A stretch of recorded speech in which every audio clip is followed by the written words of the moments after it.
ஆயிடுச்சுன்னு சொன்னீங்க? 5 மினிட்ஸ்ல என்ன ஆகும்? ஈர்க்கும் மனம், இணையும் சுவை. தமிழ் நெய்.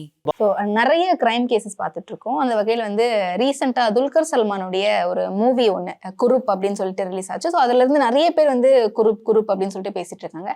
அண்ட் அந்த ஒரு சுகுமார குரூப் அப்படின்ற கேரக்டர் ரொம்ப மிஸ்டீரியஸாகவே போயிட்டு இருக்கு. இன்னைக்கு வரைக்கும் கண்டுபிடிக்காத ஒரு கேரக்டராக இருக்காரு. ஸோ அவருடைய ஹிஸ்ட்ரி எங்கேருந்து ஆரம்பிச்சுது? சுகுமார குரூப் வந்து அவர் 1984 அவர் இன்சூரன்ஸ் கிளைம் வாங்குறதுக்காக அவரே மாதிரி இருக்கக்கூடிய சாக்கோன்னு சொல்லி ஒருத்தரை கொலை பண்ணிவிட்டு அந்த இன்சூரன்ஸ் கிளைமை அவங்க ஃபேமிலி மெம்பர்ஸ் வாங்கிக்கணும், அவங்க மூலமாக இவர் ஃபுல்லத்தை என்ஜாய் பண்ணலாம் அப்படின்னு ஒரு ஐடியா பண்ணியிருந்தார். இப்போ நீங்கள் சொன்ன மாதிரி அந்த மூவி குரூப்னு ஒரு மூவி இப்போ ரீசெண்டாக ரிலீஸ் ஆச்சு லாஸ்ட் இயரில். நல்லா பாப்புலராக அது போயிட்டுருக்கு ஓடிடி பிளாட்ஃபார்மில். இப்போ ஒரு மாதம் முன்னாடி பார்த்திங்கன்னா தர்மான்னு சொல்லி ஒருத்தன் இதே மாதிரி ஆந்திராவில் இதே மாதிரியான இன்சூரன்ஸ் பணத்துக்காக அவரே மாதிரி இருக்கக்கூடிய ஒருத்தரை காரில் வச்சு எரித்து கொன்று அந்த பணத்தை வாங்கலான்னு ஐடியா பண்ணி, பட் அதுவும் ஃபெயில் ஆயிடுச்சு. இது ஏற்கனவே குரூப்போட பிளானும் வந்து சக்ஸஸ் ஆகலை, அதுவும் ஃபெயில் ஆயிடுச்சு. இந்த தர்மா கேஸு இப்போது லாஸ்ட் மந்த் நடந்தது இது ஆந்திராவில். இந்த 2 பேருக்கும் ஆக்சுவலாக இப்போ தர்மாவுக்கு இன்ஸ்பிரேஷன் சுகுமார குரூப், சுகுமார குரூப்புக்கு ஒரு இன்ஸ்பிரேஷன் வந்து ஜெர்மனியில் ஒருத்தன் அந்த 80s வந்து அங்கே இதே மாதிரி இன்சூரன்ஸ் பணத்துக்காக அங்கே என்ன பண்ணுறான்னா அவனே மாதிரி இருக்கக்கூடிய ஒரு நபரை இப்படி இந்த சுகுமார குரூப் என்ன பண்ணானோ அது ஒரு நியூஸ் பேப்பரில் வந்த ஒரு ஆர்டிக்கிளை வச்சு தான் அவனுக்கு அது பெரிய இன்ஸ்பிரேஷனாக வருது. அதை பேஸ் பண்ணி தான் சுகுமார குரூப்பும் இந்த ஐடியாவை பண்ணுறான். ஜெர்மனியில் நடந்த ஒரு இஷ்யூ, அது ரியலாக நடந்த ஒரு இன்சிடெண்ட்டை அது ஒரு பேப்பரில் வந்திருக்கு. அப்போது இவனுக்கு ஏதோ ஒரு இந்த அதாவது ஏர்போர்ட் போயிட்டு வரும்போது ஏதோ ஒரு பேக்கேஜில் சேர்ந்து வந்த ஒரு நியூஸ் பேப்பர் ஏதோ ஒன்றில் சேர்ந்து வரும்போது அதில் இருக்கிற அந்த நியூஸை வந்து இவனை படித்து பார்க்குறான்.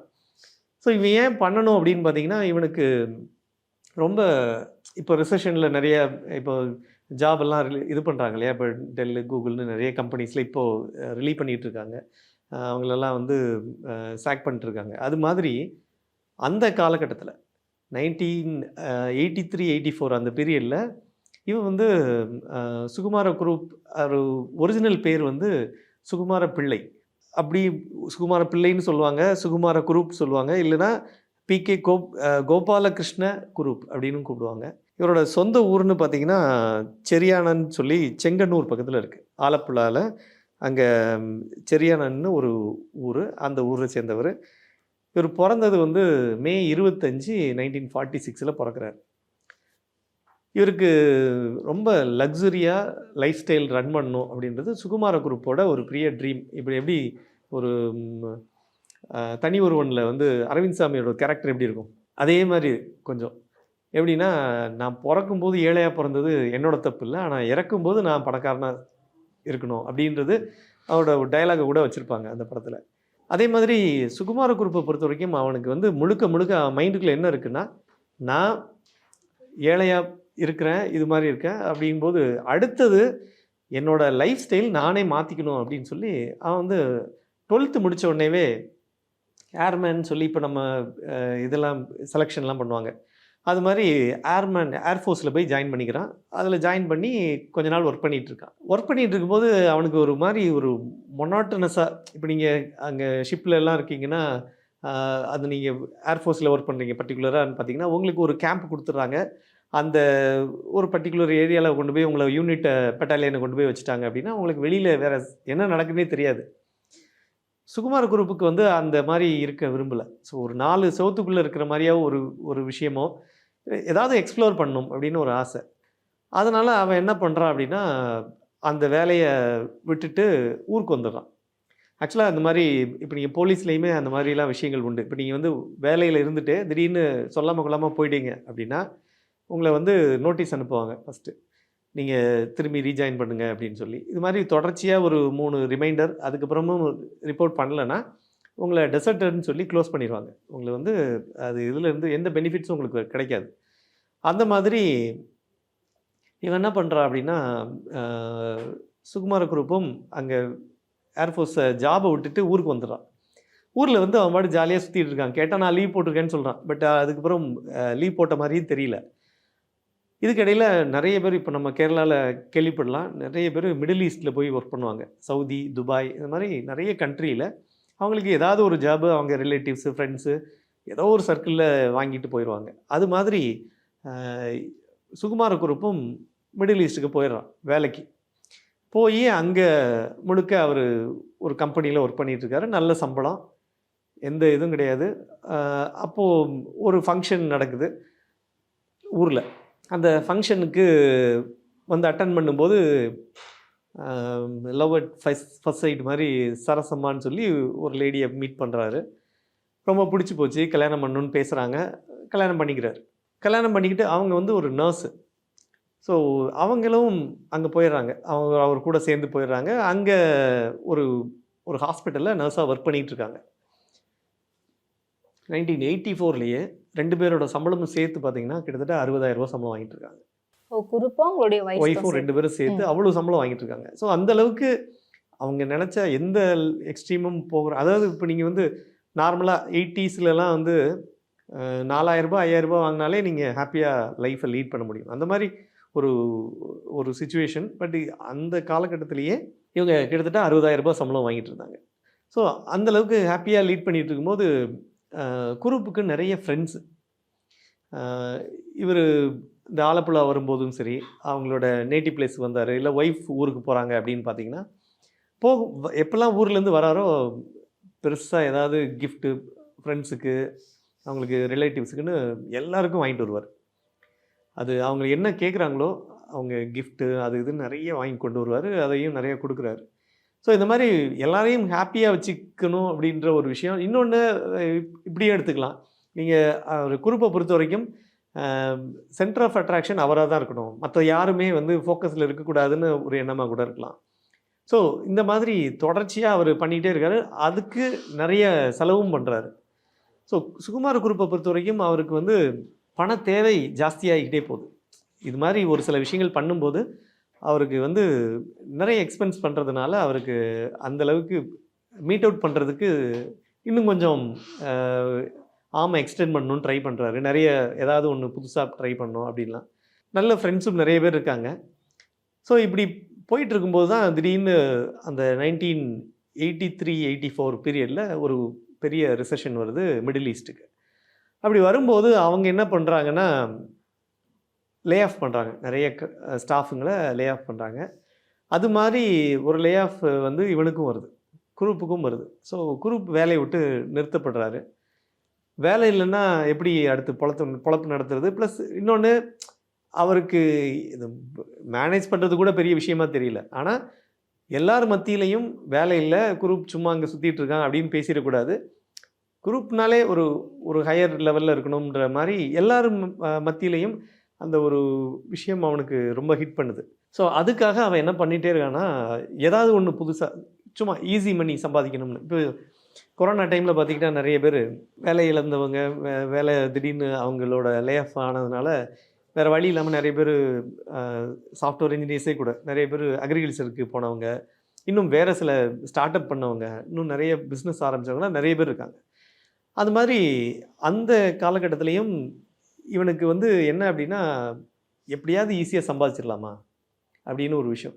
இப்போது குறிப்பாக இப்போ லேட்டஸ்ட்டாக உள்ள விஷயத்தை கம்பேர் பண்ணிங்கன்னா இந்த ஐஎஃப்எஸ்னு ஒரு நிதி நிறுவனம், ஹிஜா ஒன்று, அப்புறம் ஆருத்ரான்னு சொல்லி இவங்க எல்லாமே வந்து பார்த்திங்கன்னா அதாவது மக்களோட மென்டாலிட்டியை புரிஞ்சுக்கிட்டு இந்த மாதிரி ஒரு விஷயத்தை புதுசாக இன்ட்ரடியூஸ் பண்ணாங்க இந்த கொரோனா டைமில். என்னென்னா 1,00,000 ரூபா நீங்கள் கொடுத்தீங்கன்னா 15,000 ரூபா மாதம் உங்களுக்கு தருவேன் அப்படின்னு சொல்லி. ஸோ இதை நம்பி நிறைய பேர் பணம் கடன் வாங்கி, அது இல்லாமல் வீட்டை விற்று, இந்த மாதிரி நிறைய விஷயங்கள் பண்ண ஆரம்பிக்கிறாங்க. ஸோ இவங்களுக்கு வந்து அந்த மாதிரி நிறைய அவங்களோட அந்த ஈஸியாக பணம் கிடைக்கணும், செலவே பண்ணக்கூடாது அப்படின்னு சொல்லி இதில் கிட்டத்தட்ட அந்த ஆருத்ராவில் மட்டும் ஐஎஃப்எஸ்லாம் பார்த்தீங்கன்னா மோர் then some 5 lakh people victims. இதில் நிறைய போலீஸ்காரங்களும் இருக்காங்க. இது எல்லாரோட மனநிலையும் எப்படி இருக்குன்னா, நம்ம வேலை பார்க்கக்கூடாது, சும்மா இருக்கணும், நமக்கு யாராவது பணம் கொடுக்கணும், அப்படி ஒரு எண்ணம் தான் இவங்களை இந்த அளவுக்கு ஸோ கிரீடினஸ் தான் ஆப்வியஸாக. இந்த கிரீடினஸ்னால என்ன ஆகுதுன்னா எல்லாரையும் கொண்டு போய் ஒரு எக்ஸ்ட்ரீமில் போய் தள்ளி விட்ட மாதிரி ஆயிடுச்சு. இன்றைக்கி எல்லாரும் கஷ்டப்பட்டுக்கிட்டு இருக்காங்க. இதில் வந்து இது மாதிரி ஒரு சுச்சுவேஷனை, ஸோ அந்த க்ரைசிஸை நிறைய பேர் மேனிப்புலேட் பண்ணி யூஸ் பண்ணி நிறைய பேர் அது மூலமாக சம்பாதிக்கிறவங்க நிறைய பேர் இருக்காங்க. ஸோ இவனும் என்ன எதிர்பார்க்குறான்னா, லாட்ரி சீட் வாங்கலாமா? ஏன்னா அப்போல்லாம் லாட்ரி சீட்லாம் கேஷுவல். இப்போ கேரளாவில் இன்றைக்கும் லாட்ரி சீட் அவைலபிள் தான். அந்த மாதிரி லாட்ரியில் எதுவும் கிடைக்குமா, இல்லை வேறு ஏதாவது ஒன்று பண்ணலாமான்னு நிறைய டிஃப்ரெண்ட்டாக சில இதெல்லாம் ட்ரை பண்ணுறாரு. கேசினோஸ்லாம் அங்கே ரொம்ப பாப்புலர், குறிப்பாக நீங்கள் மிடில் ஈஸ்ட்டில். ஸோ இது மாதிரி இங்கே கேசினோஸ் கிடையாது. ஸோ இது மாதிரி கேசினோவில் ஏதாவது ஒன்று போட்டு நம்ம எடுக்க முடியுமா, வேறு ஏதாவது வழி இருக்கான்னு மண்டையை போட்டு பிச்சுக்கிட்டு இருக்கும்போது தான் அவருக்கு ஒரு ஸ்பார்க் லைட் மாதிரி ஒன்று, ஒரு பேப்பர் கிடைக்குது. அந்த பேப்பரில் இந்த ஜெர்மனியோட ஒரு நியூஸ் ஒன்று பார்க்குறாரு, நோட்டீஸ் பண்ணுறாரு. அந்த பேப்பரில் உள்ள கண்டென்ட் வந்து அவருக்கு ரொம்ப பிடிச்சி போச்சு. சரி, ஓகே, நம்ம செத்து போனதா ஃபஸ்ட்டு இன்சூரன்ஸ் ஒன்று கிளைம் ரைஸ் பண்ணோம். அதுக்கு கொஞ்சம் இன்வெஸ்ட் பண்ணோம். இருக்கிற கொஞ்சம் நெஞ்ச சொத்துலாம் ரெடி பண்ணுறாரு. இன்னொன்று வந்து பார்த்திங்கன்னா, இவருக்கு சொந்த வீடு கட்டணுன்னு ரொம்ப ஆசை. ஸோ அதனால் என்ன பண்ணுறாருன்னா, அவங்க ஊர் பக்கத்துலேயே ஒரு கிராமத்தில் சொந்தமாக ஒரு வீடை கட்ட ஆரம்பிச்சிருக்காரு. இதெல்லாமே வேலை விட்டு இருக்கும்போது அந்த வேலையில் இருக்கும்போது ஆரம்பித்தது. அந்த வேலை இல்லைனால அந்த வீடும் நின்று போச்சு. இப்போ நீங்கள் கேரளாலாம் பார்த்தீங்கன்னா, வீடு கட்டிட்டு பாதியில் விட்டிங்கன்னா அந்தளவுக்கு கழிவு ஊற்றுவாங்க. நீங்கள் யாராவது ஒருத்தர் என்ன, அவனோட க்ரெடிபிலிட்டி ரொம்ப கம்மியாயிடும்.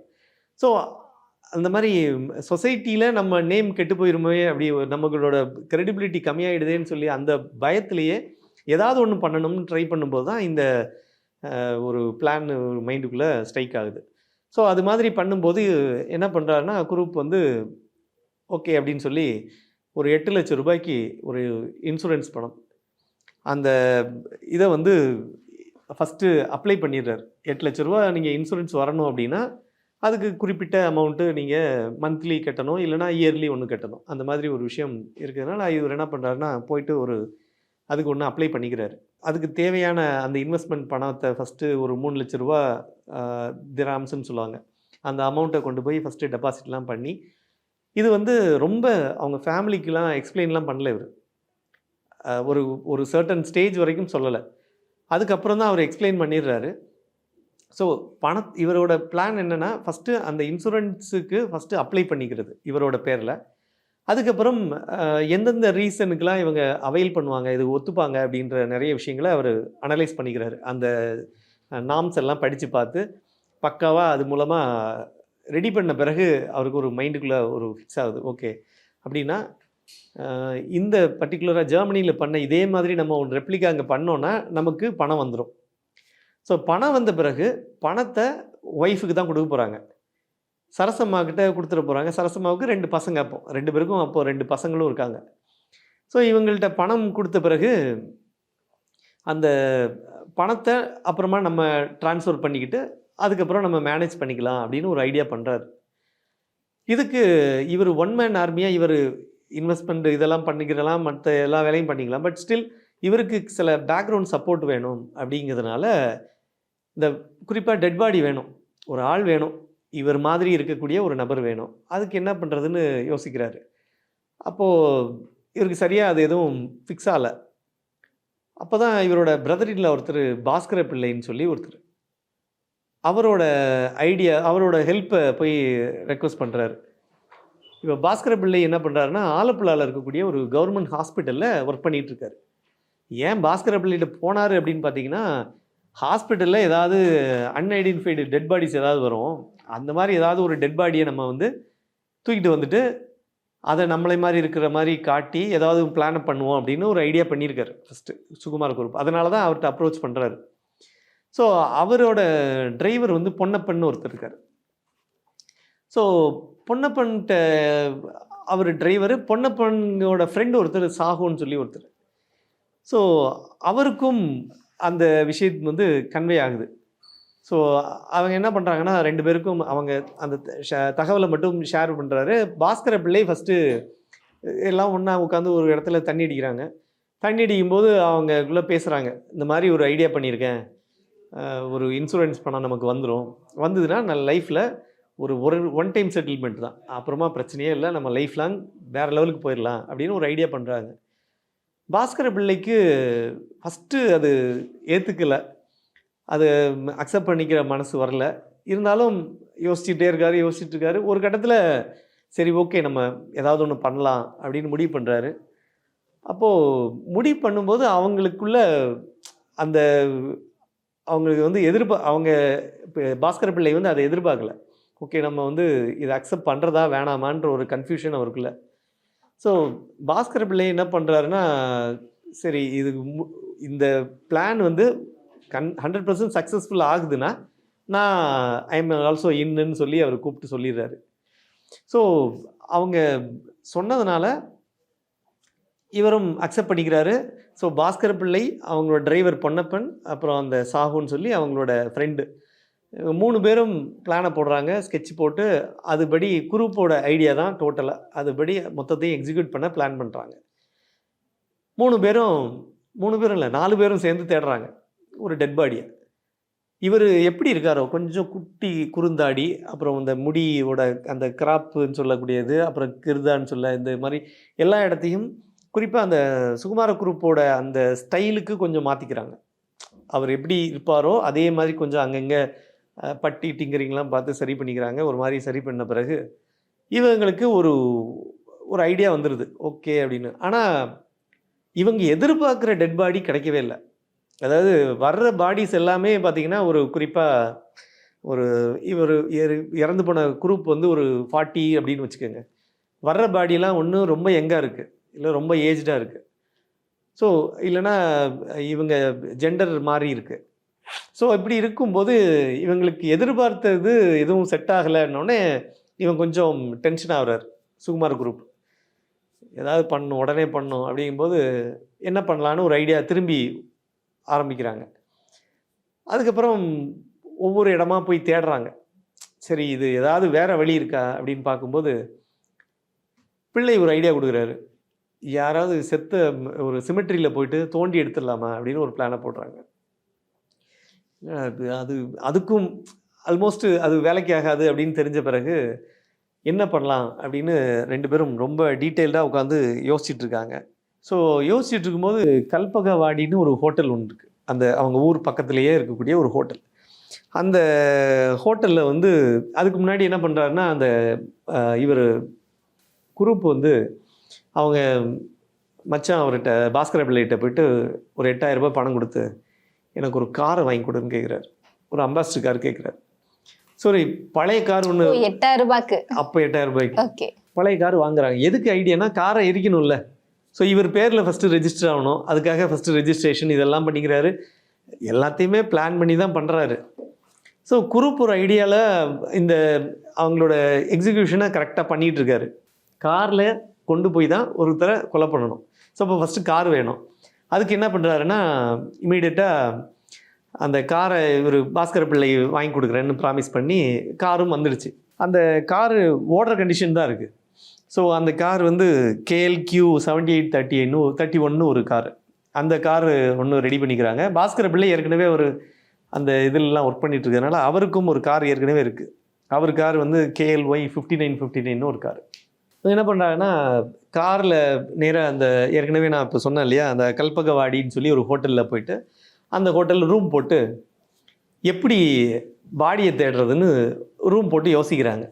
அப்போது இந்த ஐடியா திடீர்னு குரூப்பே சொல்கிறார், ஏன் நம்ம இவ்வளோ தூரம் வந்துட்டோம், உயிரோடு இருக்க ஒருத்தரை தூக்கிட்டு வந்து என்னையே மாதிரி இருக்க ஒரு ஆளை தூக்கிட்டு வந்து கொலை பண்ணி அவனை வச்சு எரிச்சிட்டா என்ன, இதில் என்ன இருக்குது, எப்படியும் தப்பு பண்ணுறோம் சேர்த்து பண்ணிட வேண்டியது தானே, பணம் வரப்போகுது நம்ம மேனேஜ் பண்ணிக்கலாம், நீங்களாம் ஹெல்ப் பண்ண மாட்டிங்களான்னு அப்படி ஒரு எல்லாம் கேட்டவுடனே அவர் பிள்ளைக்கு வந்து கொஞ்சம் ஒரு பணத்தாசை வந்துருச்சு. வந்த பிறகு அதுலேருந்து அவர் நோ ரிட்டர்ன் பேக் மாதிரி அவர் அப்படியே கண்டினியூ பண்ண ட்ரை பண்ணுறாரு. அப்போது சரி ஓகே இப்படி பிளான் நல்லா தான் இருக்குது, இப்போ யாரை போய் தேடுறது அப்படின்னு அப்போது யோசிக்கிறாங்க. யோசிக்கும்போது அவங்களுக்கு அந்த ஹோட்டல்லேருந்து காரில் ஏறிக்கிறாங்க. காரில் போயிட்டே இருக்காங்க. கிட்டத்தட்ட தண்ணியை போட்டு ஒரு 25 கிலோமீட்டர் வரைக்கும் போயிட்டாங்க. போகும்போது அங்கே ஒரு இது இருக்குது, ஒரு ப்ரொடக்ஷன் யூனிட் ஒரு இது இருக்குது, பக்கத்தில் ஒரு தியேட்டர் இருக்குது. ஸோ சாக்கோன்னு சொல்லி ஒருத்தர் அந்த தியேட்டரில் அந்த கலெக்ஷன் அமௌண்ட்டெல்லாம் கொண்டு போய் அந்த இதில் கொடுக்குறவர், அந்த ப்ரொடக்ஷன் யூனிட்டில் கொடுப்பாரு. அந்த ஓனர் அங்கே தான் இருக்கிறாரு. ஸோ அதனால் அவங்களோட ஒரு டைஅப்பில் இருந்ததுனால அன்றைக்கி ஈவினிங் ஆகுது. அந்த சாக்கோவை போய் பார்த்துட்டு அவன் இறங்கி அந்த இதுக்கு போயிட்டுருக்கான். இறங்கி நடந்து போயிட்டு இருக்கும்போது இவங்க போய் நிப்பாட்டுறாங்க. நிப்பாட்டி அந்த பாஸ்கர பிள்ளை போன காரு அப்படி போகுது. அங்கே போனோடனே கிட்ட போயிட்டு இவன் ஃபஸ்ட்டு இண்டிகேட் பண்ணிடுறான். இவன் நம்மளை என்னைய மாதிரி இருக்கான், கொஞ்சம் பார்க்குற தூக்கிடலாமா அப்படின்னு ஒரு இவன் இண்டிகேட் பண்ண உடனே ஸோ இவங்க கார் போகுது. பொண்ணு தான் டிரைவர் ஓட்டிகிட்டு இருக்காரு இல்லையா, அவர் உடனே வண்டி நிப்பாட்டிட்டு எங்கே போகணும் அப்படின்னு கேட்குறாரு. அவர் உடனே இல்லை பக்கத்தில் தான் அப்படின்றாரு. இல்லை பரவாயில்ல வாங்க, புது காரு, சும்மா நான் ட்ராப் பண்ணுறேன், ஆலப்புழா தானே நாங்கள் போயிட்டுருக்கோம், போகிற வழியில் ட்ராப் பண்ணுறேன்னு சொல்கிறாரு. அவர் அது எதிர்பார்க்கல. சரி ஓகே நம்ம ஊர்க்காரங்க ஏதோ கூப்பிட்றாங்கன்னு உட்காந்துட்டாரு. உட்காந்தோடனே ஃப்ரண்ட் சீட்டு டிரைவருக்கு பக்கத்தில் உள்ள சீட்டில் உட்காந்துட்டாரு. பின்னாடி அவர் பாஸ்கர பிள்ளையும் அந்த இவனும் உட்காந்துருக்காங்க, சாகுவும் இருக்காங்க. இன்னொரு காரில் இவர் தனியாக வந்துட்டுருக்காரு, அவர் குரூப்பு. ஸோ இப்போ என்ன ஆகுதுன்னா, ஓட்டும்போது திடீர்னு கார் ஓட்டியிருக்கீங்களா, அம்பாஸ்டர் கார், புது காரு. ஏன்னா அம்பாஸ்டர் கார்லாம் அந்த டைமில் கார் எப்படி கூப்பிடுவாங்கன்னா, இப்போ ப்ளஷர்னு தான் சொல்லுவாங்க, ப்ளஷர் காருன்னு தான் சொல்லுவாங்க. அது ஒரு அதில் அந்தளவுக்கு ஒரு ஒரு ஏன்னா கல்யாணம் அப்படின்னாலே அந்த காரை தான் புக் பண்ணுவாங்க நார்மலாகவே. ஸோ இது மாதிரி ரொம்ப எல்லாருக்கும் ஒரு விரும்பின ஒரு கார் அப்படிங்கிறனால அந்த காரை ஓட்டுறதுக்கு என்ன கஷ்டமாக இருக்க போது, சரி ஓகே அப்படின்னு சொல்லி இவன் வந்து காரை ஓட்ட சரி நான் ட்ரை பண்ணுறேன் அப்படின்னு உட்காடுறான், கொஞ்சம் ஓட்டுறான்.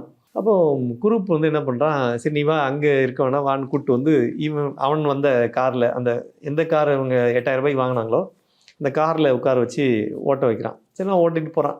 ஸோ ஓட்டிகிட்டு போகும்போது ஜாலியாக இருக்குது, ஒரு மாதிரியாக அப்படி போயிட்டு இருக்கும்போது சரி கொஞ்சம் ஒரு சரக்கு போடலாம் அப்படின்னு சொல்லி இந்த டீம் என்ன பண்ணுது, பின்னாடி இருக்க கார்லேருந்து முன்னாடி வந்து உட்காந்துக்கிறானுங்க. இந்த சாகவும் அந்த பாஸ்கர பிள்ளையும் உட்காந்துக்கிறான். முன்னாடி சீட்டில் டிரைவிங் சீட்டில் இவன் இருக்கான் சாக்கோ, டிரைவர் சீட்டுக்கு பக்கத்து சீட்டில் குரூப் உட்காந்துருக்கான். பின்னாடி உள்ள காரில் பொண்ணு அவன் காரில் தனியாக வந்துட்டு இருக்கான், இந்த இவங்களோட பாஸ்கர பிள்ளையோட காரை. ஸோ வந்துட்டு இருக்கும்போதே இப்போ என்ன ஆகுதுன்னா, கொஞ்சம் ஒரு கட்டிங் போடு அப்படின்னு ஒரு கொடுக்குறான். அவன் ஃபஸ்ட்டு வேணான்றான். அப்புறம் கொஞ்சம் அவனை அன்பாக பாசமாக மிரட்டி ஏதோ ஒன்று கொடுத்தோடனே குடிச்சிடுறான். குடித்தோடனே ஒரு மாதிரி அப்படியே போதையாகுது அவனுக்கு. ஸோ போதையானவுடனே வண்டியை அப்படியே ஓரம் கட்டி நிப்பாட்டுறான். பின்னாடி உட்காந்துருந்த பாஸ்கர பிள்ளையும் அந்த சாகுவும் சேர்ந்து கழுத்தில் ஒரு துணியை போட்டு இறுக்கி ஒரு ஸ்ட்ராங்கிள் பண்ணி கொலை பண்ணிடுறாங்க. செத்துட்டான். இப்போ இதுக்குள்ளே என்ன பண்ணுறாங்கன்னா, நேராக இவனை அங்கேருந்து இந்த செரியாநாடுன்னு சொல்லி ஒரு அவங்களோட அந்த ஒய்ஃபோட ஊர், அந்த ஊர் பக்கம் கொண்டு போகிறான். அங்கே யாரும் ரோடு ஓரமாக இருக்க மாட்டாங்க அப்படின்னால அந்த ஏரியாவுக்கு கூப்பிட்டு போயிட்டு குரூப்போட அந்த ஒய்ஃபோட ஊர் சரசம்மா ஊர், அங்கே ஊருக்கு போயிடுறான். அங்கே போன பிறகு இந்த ஆளோட ட்ரெஸ்ஸை மொத்தத்தையும் கலட்டுறாங்க. கலட்டிட்டு இவனோட ட்ரெஸ்ஸை அவருக்கு போட்டு விட்றான். போட்டு விட்டுட்டு அவர்கிட்ட இருந்த சில அவரோட வேல்யூபிள்ஸ் ஏதாவது கோல்டு பணங்கன்னு வச்சுனா எல்லாத்தையும் எடுத்துக்கிறான். இவனோட பேக்கில் இருந்த பர்ஸு மற்ற இதெல்லாம் அப்படி ரெப்ளிக்காவாக இவனாக ஆக்குற மாதிரி கொண்டு போய் பண்ணுறான். ஏன்னா அவனுக்கும் இவரே மாதிரி அந்த குட்டி குறுந்தாடி, அப்புறம் கொஞ்சம் ஷார்ட்டு க்ளோஸ் கட்டு, இந்த மாதிரிலாம் இருக்குது, கொஞ்சம் ரிசம்பிளன்ஸ் அதே மாதிரி இருக்குது. ஸோ அதனால் வந்து இவனை சாக்கோ தான் ஃபிக்ஸ் பண்ணுறாங்க. கழுத்து நெரிச்சாச்சு, செத்தாச்சு. இப்போ இவன் ஒன்றும் பண்ண முடியாது.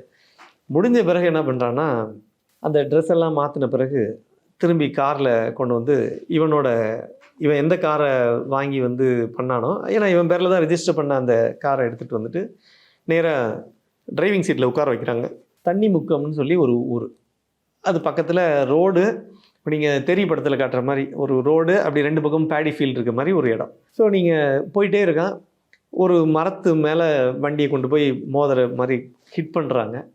ஸோ ஹிட் பண்ண பிறகு அப்படியே அவன் மேலேயே விழுந்து கிடக்கிறான். அதுக்கப்புறம் ஏற்கனவே இவங்க காரில் வாங்கி வச்ச பெட்ரோலு அப்புறம் இதெல்லாம் எடுத்துகிட்டு வந்து மேலெல்லாம் ஊற்றி மொத்தத்தையும் எரிக்கிறாங்க. இதெல்லாம் இது நடந்த என்ன ஆகுதுன்னா, அந்த எரிச்சு முடிச்சிட்டதும் டக்குன்னு காரில் ஏறுறாங்க. அப்படி எல்லாம் அவங்கவுங்க டிஸ்போஸ் ஆகிடுறாங்க. ஸோ அவங்க ஃபேமிலிக்கு சொல்லிட்டாங்க ஆல்ரெடி, இந்த மாதிரி பணம் இன்சூரன்ஸ் பணம் வரும், பயப்படாதீங்க, வாங்கி வச்சுட்டு அப்புறம் பார்த்துக்கலாம் அப்படின்னு சொல்லி. ஏற்கனவே வந்து குரூப்புக்கு வந்து இந்த ஃபேக் பாஸ்போர்ட் எடுக்கிறது கொஞ்சம் டெக்னிக்கலாக தெரியும். என்ன பண்ணுறான்னா, ஏற்கனவே ஃபஸ்ட்டு அந்த சரசம்மாவை லவ் பண்ணி கல்யாணம் பண்ணும்போது வீட்டில் ஒத்துக்கலை. யாருன்னா சரசம்மா வீட்டில் ஒத்துக்கலை. குரூப்புக்கு ஓகே, ஆனால் இவனுக்கு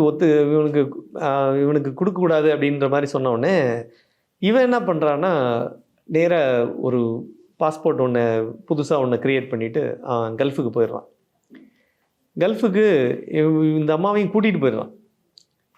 ஸோ இவங்களுக்கு வந்து இவன் இந்த மாதிரி கொஞ்சம் கோல்மால் வேலை எல்லாமே குரூப்புக்கு தெரியும். அப்படிங்கிறதுனால அவன் என்ன பண்ணுறான்னா, எப்படினாலும் எஸ்கேப் ஆகிடலாம், நம்ம இங்கேருந்து வெளியில் வந்துட்டால் போதும், ஸோ சேஃபாக ஒரு வாரம் அந்த இன்சூரன்ஸ் பணம் வந்து சேர்கிற வரைக்கும் நீங்கள் அப்படியே மெயின்டைன் பண்ணுங்கள் அப்படின்னு சொல்லிட்டாங்க. ஒரு மாதிரி ட்ராக் ஸ்மூத்தாக போகிற மாதிரி இருந்தோடனே அந்த அந்த இன்சிடெண்ட் கேள்விப்பட்டோடனே மாவலிக்கரா போலீஸ் லிமிட், அந்த மாவலிக்கரா போலீஸ் லிமிட்லேருந்து இன்ஸ்பெக்டர், இன்வெஸ்டிகேஷன் ஆஃபீஸர் வந்து ஹரிதாஸ்ன்னு சொல்லி ஒருத்தர், அவர் வராரு, விசாரிக்கிறாரு, பார்க்குறாரு. செத்தது கார் யார் பேரில் ரிஜிஸ்டர்ட் ஆகிட்டுன்னா குரூப் பேரில். செத்தது, ட்ரெஸ்ஸு எல்லாமே ஆல்மோஸ்ட். இதுக்கு முன்னாடி என்ன பண்ணுறான்னா, அவனை ஒருவேளை எரியும் போது முகம் தெரிஞ்சிடக்கூடாது, அடையாளம் கண்டுபிடிச்சிடக்கூடாது அப்படிங்கிறனால அவனை ஃபஸ்ட்டு அந்த ட்ரெஸ்ஸை கழட்டினாங்கல்ல ஒரு இடத்துல கொண்டு போய் வச்சு, அந்த இடத்துல ட்ரெஸ்ஸை கழட்டும் போதே முகத்தை மட்டும் லைட்டரை வச்சு முகத்தெல்லாம் கருக்கி, அதாவது ஆல்மோஸ்ட் ஃபுல்லாக எரிக்கலை, ஸோ கருக்கி வச்சுட்டாங்க. ஸோ தட் முகம் வந்து ஐடென்டிஃபிகேஷன் ஈஸியாக வந்துடக்கூடாது அப்படின்னு. அதுக்கப்புறம் தான் பர்ன் பண்ணுறான் மொத்தமாக. ஸோ எல்லாம் பிளான் படி கரெக்டாக போயிட்டுருக்கு. இதுக்கிடையில் அந்த பக்கம் சாக்கோவோட ஒய்ஃபு தேடுறாங்க. அவங்க சாந்தம்பான்னு பேர். அவங்க வந்து புருஷனை காணோம்னு தேடிட்டு இருக்காங்க. பக்கத்தில் போலீஸ் ஸ்டேஷன்லலாம் கம்ப்ளைண்ட், அந்த தேட்டர்லாம் போய் தேடணும், இல்லை கிளம்பிட்டாருன்னு சொல்கிறாங்க. கிளம்பிட்டாரா, எங்கே போனான்னு தெரியலையே அப்படின்னு சொல்லி இவங்க மாற்றி ஒரு ஏரியாவாக பார்க்குறாங்க, எங்கேயுமே கிடைக்கல. இதுக்கிடையில் ஒரு மேன் மிஸ்ஸிங் கம்ப்ளைண்ட் அவங்களும் கொடுத்து வச்சுறாங்க, புருஷனை காணோம் அப்படின்னு அவங்கள தேடிட்டு இருக்காங்க. இதுக்கிடையில் இங்கே வந்து பார்க்கும்போது ஹரிதாஸுக்கு ஒரு சின்ன நெருடல், அந்த இன்வெஸ்டிகேஷன் ஆஃபீஸருக்கு ஒரு நெருடல் வருது. ஏன்னா அங்கே அந்த முழுசாக எரிஞ்சிடுச்சு, காரெல்லாம் அப்படி மொத்தமாக எரிஞ்சு ஃபுல்லாக கட்டட் தான், அதுக்கு உள்ள ஒரு இதுவும் மிச்ச மீதி கிடையாது. இருந்தாலும் இந்த கார் ஆக்சிடெண்ட் ஆகி நிற்கிற அந்த இடத்துல இருந்து, அதாவது இது சீன் எப்படி கிரியேட் ஆகிருக்குன்னா, கார் வந்து வேகமாக வந்து மரத்து மேலே மோதின வேகத்தில் டேங்க் வெடித்து மொத்தமாக ஃபியூவல் ஸ்பில் ஆகி மொத்தமாக எரிஞ்சு போச்சு, உள்ளே லாக் ஆகி மாட்டிக்கிட்டாரு அப்படின்ற கதை. ஸோ இந்த சீனை க்ரியேட் பண்ணியிருக்காரு. பட் அதுக்கு பக்கத்தில் ஒரு ஜோடி செருப்பு ஒன்று கிடக்குது, அப்புறம் ஒரு கொஞ்சம் பெட் பாட்டில் ஒன்று, எம்டி பாட்டில் ஒன்று கிடக்குது, அந்த பாட்டிலுக்குள்ளே கொஞ்சம் ஃபியூவலும் இருக்குது, அப்புறம் இந்த வத்திப்பட்டி ஒன்று இருக்குது. அப்புறம் இது மாதிரி ஒரு 2-3 தடயங்கள் அங்கே இருக்குது. அப்படின்னோடனே இவங்களுக்கு வந்து ஒரு சில சந்தேகங்கள் இவங்களுக்கு வருது. இதுக்கிடையில் பாடியை கொண்டு போயிட்டாங்க மாவேலிக்கரா போலீஸ்லேருந்து, அங்கே பக்கத்தில் இருக்கக்கூடிய ஜிஹெச்க்கு அனுப்பிட்டாங்க. நார்மலாக இப்போ நீங்கள் ஒருத்தர் இறந்து போகிறாங்க அப்படின்னா, இப்போ எக்ஸாம்பிளுக்கு இப்போ அப்புறம்னா நீங்கள் இருக்கீங்க அப்படின்னா, நீங்கள் வந்து ஒரு காருக்குள்ளே மாட்டிக்கிட்டீங்க. ஸோ அந்த காருக்குள்ளே மாட்டினோடனே ஆட்டோமேட்டிக் கார் அப்படி இருந்தால் ஆட்டோ லாக் ஆகிடும், நீங்கள் அதை ஓப்பன் பண்ண முடியாது, அந்த மாதிரி ஒரு சூழ்நிலை ஏற்பட்டுரும். ஸோ இப்போ கார் தீப்பிடிச்சிருச்சு அப்படின்னா என்ன நடக்கும், நீங்கள் உயிரோடு இருப்பீங்க. ஸோ இது ஒரு இதுதான், சும்மா ஒரு எக்ஸாம்பிளுக்கு தான் சொல்கிறேன். ஸோ இந்த மாதிரி ஒன்று அப்போது என்ன ஆகும், மூச்சு திணற ஆரம்பிக்கும்.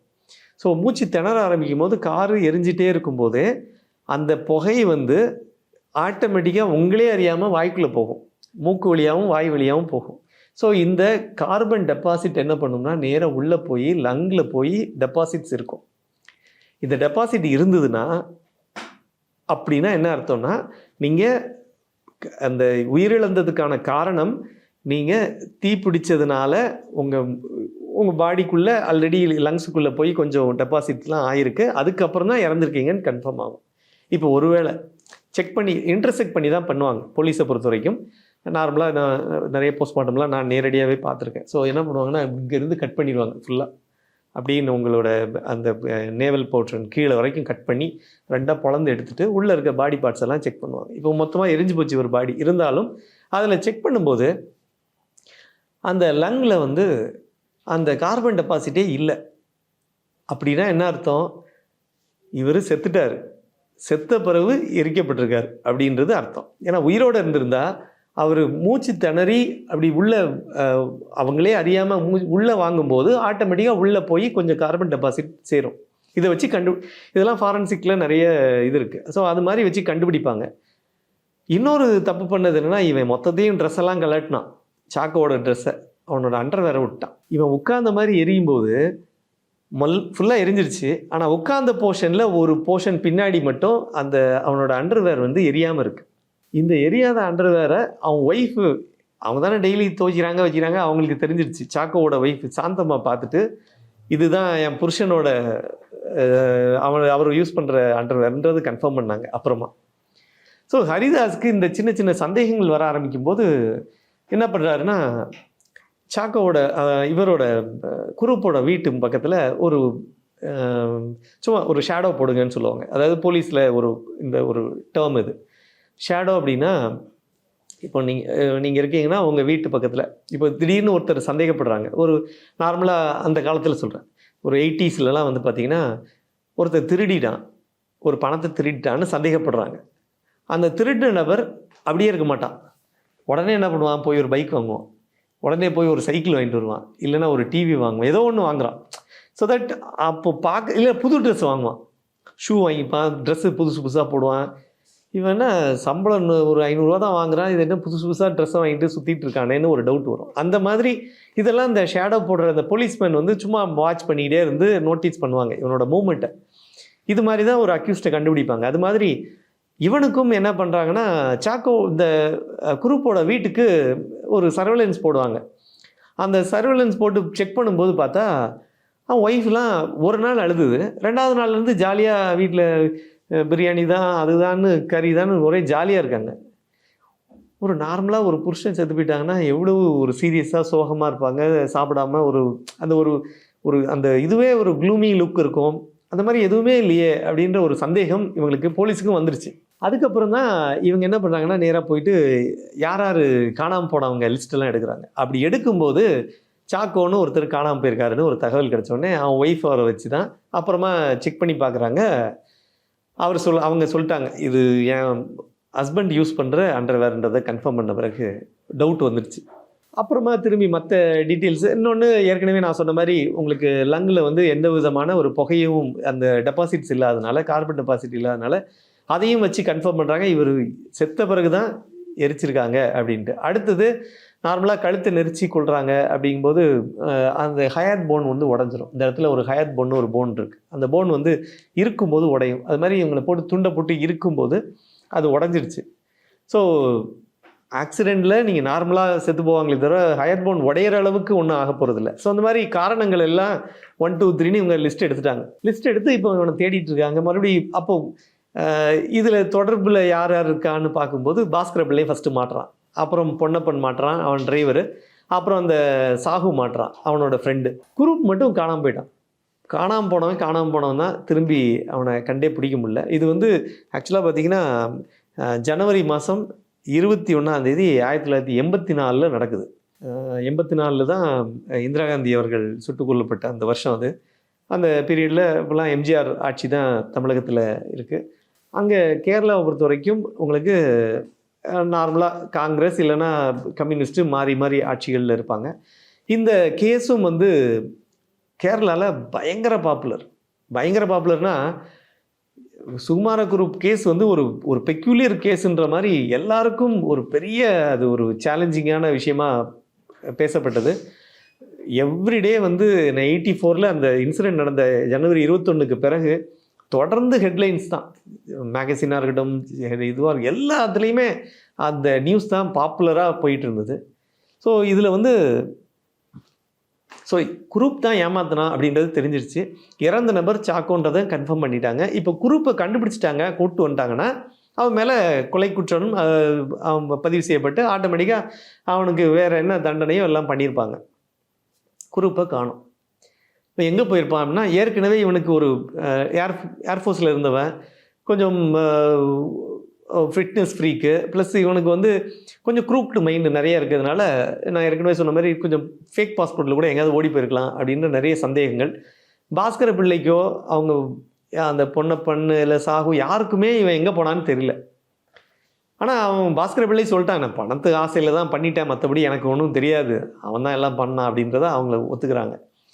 இதில் வந்து இவனை தேடிக்கிட்டே இருக்காங்க, கண்டுபிடிக்க முடியல. இதுக்கிடையில் இந்த கேஸ் நார்மலாக இந்த மாதிரி ஒரு நபர் ஒரு 10 பேர் இருக்கக்கூடிய ஒரு அக்யூஸ்டாக இருக்கக்கூடிய இடத்துல 2 பேர் மட்டும் அரெஸ்டே ஆகலை அப்படின்னா மீதி 8 பேர் மேலே உள்ள வழக்கை மட்டும் கோர்ட் என்ன பண்ணும்னா தனியாக பிரித்து அதை விசாரிக்க ஆரம்பிச்சிருவாங்க. மீதி 2 பேரை எப்போ பிடிக்கிறாங்களோ அப்போ கொண்டு வந்து ப்ரொடியூஸ் பண்ணுங்கள், அப்போ அவங்கள சேர்த்துக்கலான்னு சொல்லுவாங்க. ஸோ அது மாதிரி இந்த 3 பேர் உள்ள வழக்கு தனியாக விசாரிக்க ஆரம்பிக்கும் போது போலீஸு வந்து சாகுவை கூப்பிட்டு நைஸாக நீ அப்ரூவர் ஆகிட்டுனா நீ வெளியில் வந்துடலாம் அப்படின்னு அவனை கன்வின்ஸ் பண்ணுறாங்க. பார்க்குறான் நமக்கு ஒன்றும் பெரிய பெனிஃபிட் இல்லை, அட்லீஸ்ட் அப்ரூவர் ஆகிடலான்னு இந்த கேஸில் அப்ரூவர் ஆகிடுறான். ஸோ இவன் எல்லாத்தையும் விலாவரியாக எக்ஸ்பிளைன் பண்ணிடுறான். நான் ஒரு ஹோட்டல் போனோம், அங்கே டிஸ்கஸ் பண்ணோம், இந்த மாதிரி பண்ணோம், அப்புறமா அங்கே ஒரு தேட்டர்லேருந்து வெளியில் வந்தார், அந்த சாக்கோவை பார்த்தோம், மீட் பண்ணோம், அப்புறமா கார் ஓட்டக்கு அவருக்கு வாய்ப்பு கொடுத்தோம், அது ஓட்டினார், தண்ணி அடிக்க வச்சு அவரை கொஞ்சம் மயக்க மாற மாதிரி பண்ண உடனே அதுக்கப்புறமா கொலை பண்ணிவிட்டு அப்புறமா எரிச்சிட்டோன்ற விஷயம் எல்லாத்தையுமே சொல்கிறான். சொல்லி முடித்த பிறகு போலீஸுக்கு அது எல்லாமே ரெக்கார்ட் பண்ணுறாங்க. 164 ஸ்டேட்மெண்ட் சொல்லுவாங்க, அதெல்லாம் ரெக்கார்ட் ஆகுது. திரும்பி மேஜிஸ்ட்ரேட் முன்னாடி அந்த எல்லாமே இன்கேமராவில் பக்காவாக ரெக்கார்டிங்லாம் பண்ணி அவனும் கன்ஃபெஷன் கொடுத்துட்டான். இந்த கன்ஃபெஷனை பேஸ் பண்ணி இவங்க மேலே உள்ள வழக்கு தொடர்ந்து போயிட்டே இருக்கும்போதே குரூப்பை தேடி ஒரு 4 போலீஸ்காரங்க, இந்த ஹரிதாஸ் இன்வெஸ்டிகேஷன் ஆஃபீஸர் ஏற்கனவே விசாரித்த அவர், அந்த ஸ்பெஷல் டீம் எல்லாம் என்ன பண்ணுறாங்கன்னா வேறு இடங்களுக்கு போகிறாங்க. பெங்களூருக்கு, பாம்பேக்கு. இவன் ஏற்கனவே எங்கெங்கெல்லாம் இருந்தான், இவனோட ஃப்ரெண்ட்ஸ் நெட்வொர்க் எங்கெல்லாம் இருக்குன்றதை பார்த்துட்டு அங்கெல்லாம் அனுப்பி இவனை தேடுறாங்க. ஆனால் இவங்களால் எங்கேயுமே கண்டுபிடிக்க முடியல குரூப்பை.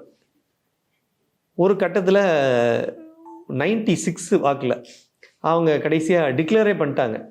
என்ன டிக்ளேர் பண்ணிட்டாங்க அப்படின்னு பார்த்தீங்கன்னா, இந்த கேஸில் இவனை கண்டுபிடிச்சா பிடிக்கிறாங்க, இல்லை ஏதாவது பண்ணிட்டு போகிறாங்க, ஏன்னா இதுக்கு மேலே குரூப் உயிரோடு இருக்கானானே தெரியல, அதனால் இதை நாங்கள் அபேண்டன் பண்ணுறோம் அப்படின்னு க்ளோஸே பண்ணிட்டாங்க. அந்த வழக்கையே க்ளோஸ் பண்ணிட்டாங்க கேரளா போலீஸ்.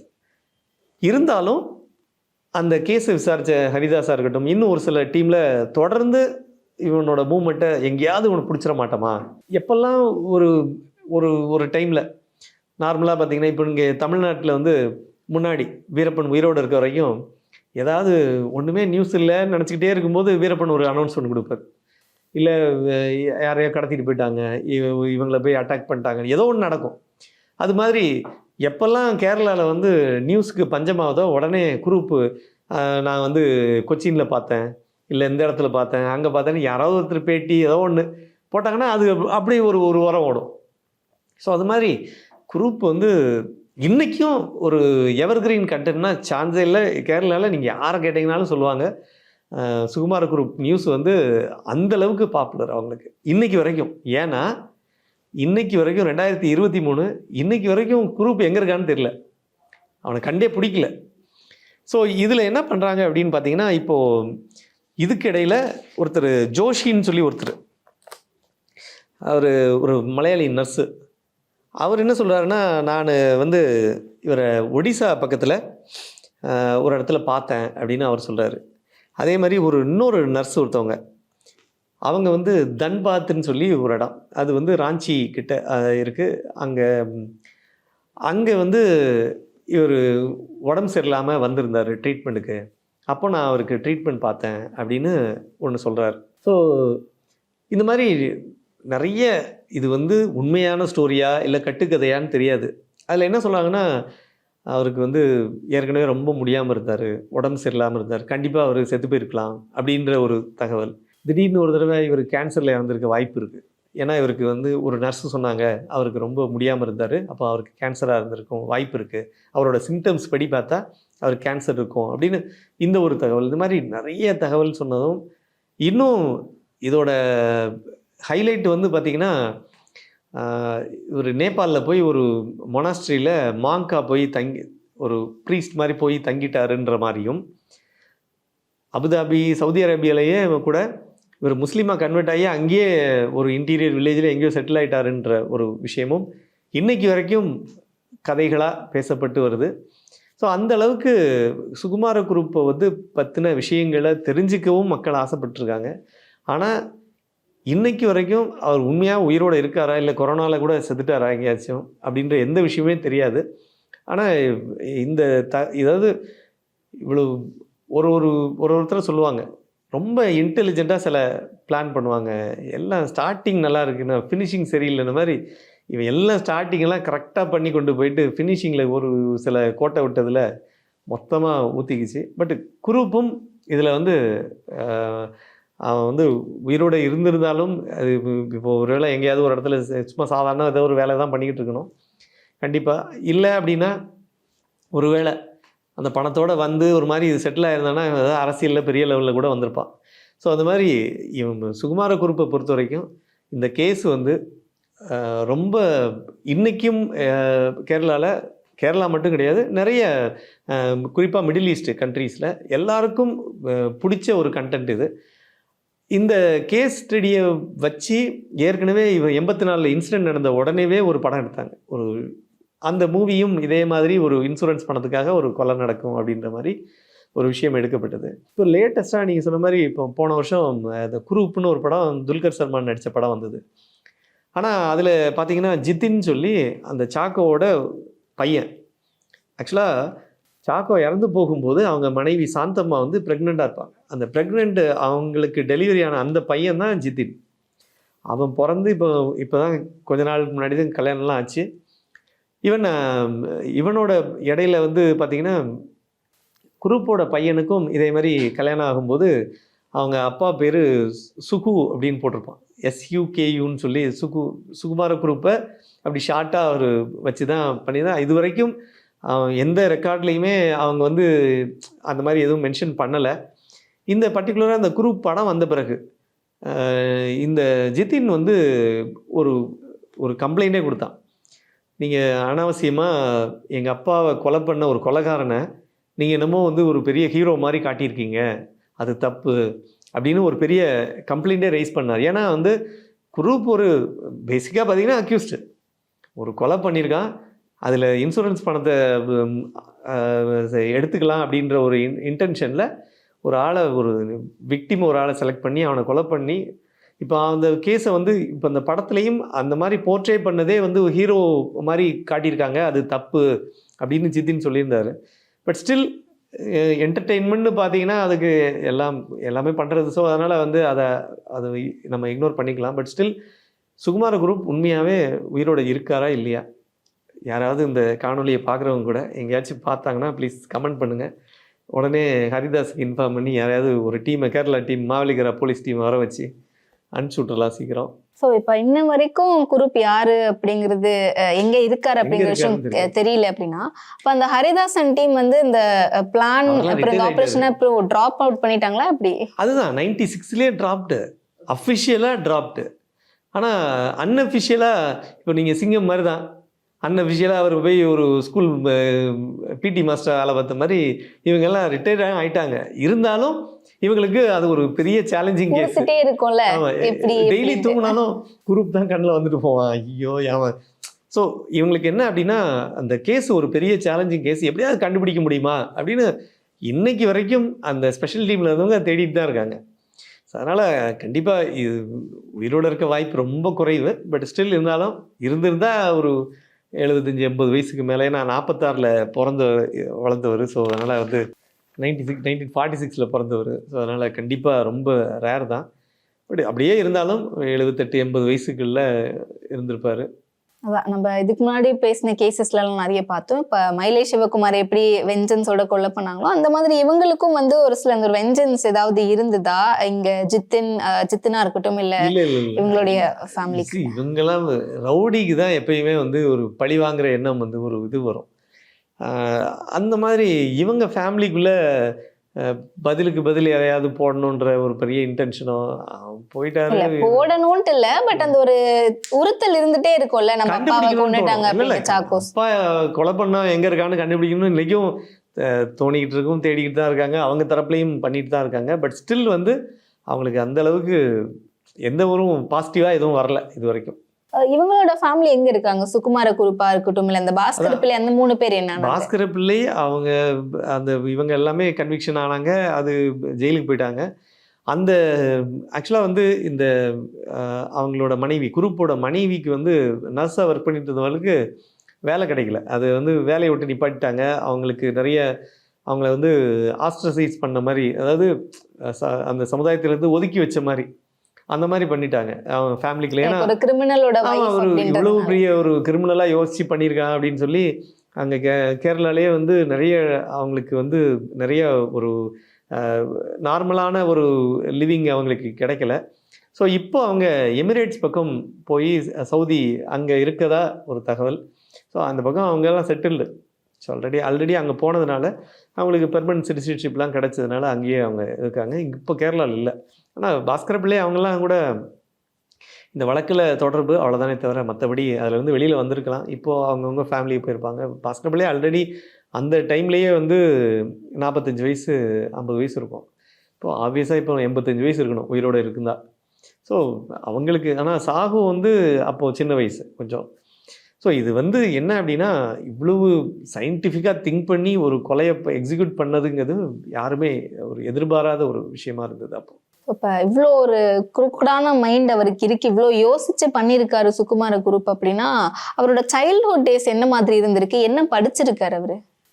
இவர் 12th முடித்த உடனே ஏர்ஃபோர்ஸில் ஜாயின் பண்ணியாச்சு. ஏர்ஃபோர்ஸில் ஜாயின் பண்ணி வேலை பார்த்துட்ருக்காரு. அதுக்கப்புறம் அந்த வேலை இவருக்கு பிடிக்கல. ஊருக்கு வந்து அதுக்கப்புறம் எனக்கு திருப்பி அனுப்பிச்சிங்கன்னா நான் செத்து போயிடுவேன்னு எல்லாத்தையும் மிரட்டினோடனே இவங்களும் சரி போனால் போது விட்றா அப்படின்னு நிப்பாட்டிட்டாங்க. அப்புறமா அந்த டைமில் வந்து ஸோ நார்மலாக அந்த டெசர்டட்னு போடும்போது அவங்க ஊரில் இருக்காங்க அப்படின்னா பிடிச்சி கூட்டு வர சொல்லிடுவாங்க. இப்போ நீங்கள் அவங்களுக்குன்னு தனியாக ஆர்மி கோர்ட்ஸ்லாம் இருக்குது. ஸோ டெசர்ட் ஆகிறவங்களெல்லாம் கூப்பிட்டு போயிட்டு விசாரிப்பாங்க. விசாரித்து தான் அவங்களுக்கு இதெல்லாமே செட்டில்மெண்ட்லாம் ஆகும். இல்லைனா அவங்க மேலே ஏதாவது வேறு ஏதாவது எடுத்துகிட்டு ஓடி வந்துட்டாங்களான்றதெல்லாம் செக் பண்ணுவாங்க. ஸோ அதனால் அந்த டைமில் தான் இந்த இவங்களோட மனைவியாக அந்த அவங்கள பார்க்குறாங்க. சரசமாக பார்த்துட்டு அதுக்கப்புறம் இவங்களோட சேர்ந்து தான் அந்த ஃபேக் பாஸ்போர்ட்டில் எஸ்கேப் ஆகி ஓடி போனது. ஸோ அதுக்கப்புறம் அவர் முழுக்க அங்கே மிடில் ஈஸ்ட்லேயே சவுதி அரேபியாவில் தங்கினதுனால நிறையா அவருக்கு அங்கே தான் செட்டப். அங்கேயும் பெட்ரோலியம் கம்பெனி ஒன்றில் ஏதோ நல்ல சீனியர் பொசிஷனில் தான் இருந்தார். ஸோ அவருக்கு வந்து அவர் லேர்ன் பண்ணிக்கிட்டது நிறைய. ஸோ 12th முடித்த உடனே நீங்கள் ஏர்ஃபோர்ஸ் ஜாயின் பண்ணிங்கன்னா ஆட்டோமேட்டிக்காக அவங்களே உங்களுக்கு ஒரு ட்ரைனிங் கொடுப்பாங்க, கற்றுக் கொடுப்பாங்க. ஸோ ஒரு டிகிரியும் நீங்கள் ஜாயின் பண்ணிடுவீங்க.